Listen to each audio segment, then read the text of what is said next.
SCLG officer, hinalal na. Magandang araw, Luzon, Visayas at Mindanao. Ako po si Sophia Micaela Nisperos, ang inyong news anchor. At ito po ang mga nagbabagang balita na hatid namin para sa inyo. Hinalal na ang mga bagong SCLG officer sa paaralan ng elementarya. Para sa buong detalye, nakatutok si Reynalisa Valenzuela. Nakalala sa kanilang mga pwesto ang 10 mga bagong Supreme Elementary Learner Government sa paaralan ng St. Mary Village Elementary School noong February 24, 2025 at nangako na ng kanilang mga layunin. Panayam naman namin ang bagong president ng SCLG officer na si Maya Isabel G. Quezon. President ng SCLG officers, ano yung papapangako mo, layunin mo na magagawa mo para sa ating bayan? Ang bagong presidente ng ating paaralan, layunin kong tumulong sa mga batang hindi makapagsulat at magbasa at layunin ko rin gawing kaaya-aya ang ating bayan. Halos lahat ng mga bagong SCLG officers sa paaralan ng SMDES ay nangako ng ikakalinis at ikakaganda para sa kanilang sinilang paaralan. At yun ang aking naman balik sa'yo, Sophia. Pamalas ng kanilang galing sa pagsayaw sa folk dance ang mga estudyante sa paaralan ng SMDES. Yan ang tinutukan ni Reynalisa Valenzuela. Kasi yung nagpamalas ng kanilang galing sa pagsayaw ng folk dance ang mga nag-aaral sa paaralan ng St. Mary Village Elementary School matapos i-dating ang kanilang field demonstration noong February 25, 2025. Nakausap ko naman ang isa sa kasali sa field demonstration na si Franz Skipper Martinez. Nararamdaman mo na ngayon ay nagawa na ng maayos ang problema at ano yung ginawa ng pag-ibig? Gandaan namin ang mabuti ang aming field demo. Ginawa namin ang aming best upang magawin sa sayaw namin. Sa ayos na bahang, ayos ng galing, ay itang kita na pinaghandaan talaga ng mga mag-aaral sa paaralan ng SMDES ang field demo.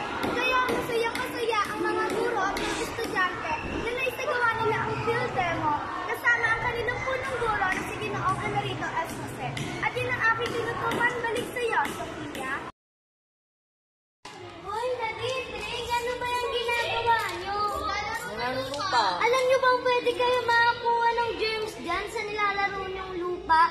Saka may maliliit na itlog ng bulate dyan na pwedeng pumasok sa mga daliri nyo tapos nakapaa pa kayo. Wala naman yun. Pwede ko naman yun eh. Bahala nga kayo dyan ang kukulit nyo. Baala ka din. Hoy, nakipaan na naman kayo. Nagugas ba kayo ng mga kamay? Hindi pa, bakit? Magugas na kayo bago kayo kumain. Okay lang ito, maliit naman eh. Bahala nga kayo dyan. Ano yung ano ba nangyayari sa inyo? Sakit na. Tara, punta muna tayo sa clinic, please. Ano yung ano ba nangyayari sa inyo? Sakit na. Tara, punta muna tayo sa clinic, please.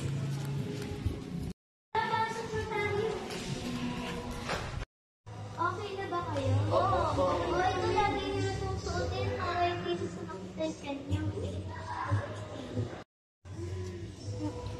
Wow, nakatinelas na kayo ah. Siyempre, kasi para din sa mga tiyan namin. Wow, maganda yan. Tama ka? Saan? Huwis ng kamay. Sige, maganda yan. Alam niyo ba ang tamang paghugas ng kamay? Oo, alam ko. Ano? Babasain muna, tapos sasabunan. Hindi ganito yun. Nabasain ang tubig. Pangalawa, sabunin. At ang pangatlo, kuskusin. Pang-apat, sabunin ang likod at harap. Pang-lima, kuskusin ang mangkok. Pang-anim, sabunin ang mga hinlalaki. At pang-pito, kuskusin ng paikot ang mga dulo ng daliri sa magkabilang pala. At ang panghuli ay banlawan na ng maayos ang ating mga kamay. Ayan, nalinis na ang mga kamay natin. Sana may natutunan kayo sa aming video. ginagawa. Una, magsinelas lagi. Pangalawa, huwag maglalaro ng mga dumi. Pangatlo, maghugas ng kamay palagi bago kumain at pagkatapos. Sana gawin niyo ang tinuro namin. Huwag maglalaro ng matutumi at laging maghugas ng kamay. Dahil kung hindi, maaaring ito magdulot ng sakit. Yun lang, maraming salamat. Doon punta naman tayo sa sports. Nag-uwi ng ikalawang karangalan ang mga estudyanteng manlalaro sa larangan ng basketball sa paaralan ng St. Mary Village Elementary School sa ginanap na liga sa Quezio Elementary School noong December 3 and 4. Para sa buong detalye, nakatutok si Reynalisa Branswell. At Sophia, nagpakitang gilas ang mga manlalaro ng SM Best matapos silang mag-uwi ng ikalawang karangalan sa ginanap na liga sa Quezio Elementary School District Level. Nakapanayam ko naman ang coach ng basketball team na si Coach Darwin G. Lafuerza.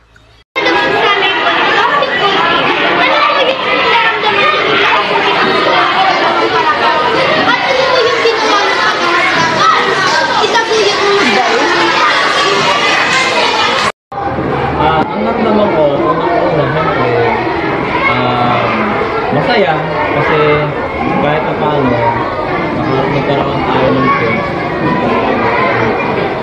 So, ako ba, siyempre, nandun ko kasi kung nakasing tayo, masaya tayo.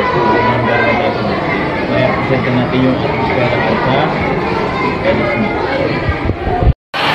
Anong paghahanda?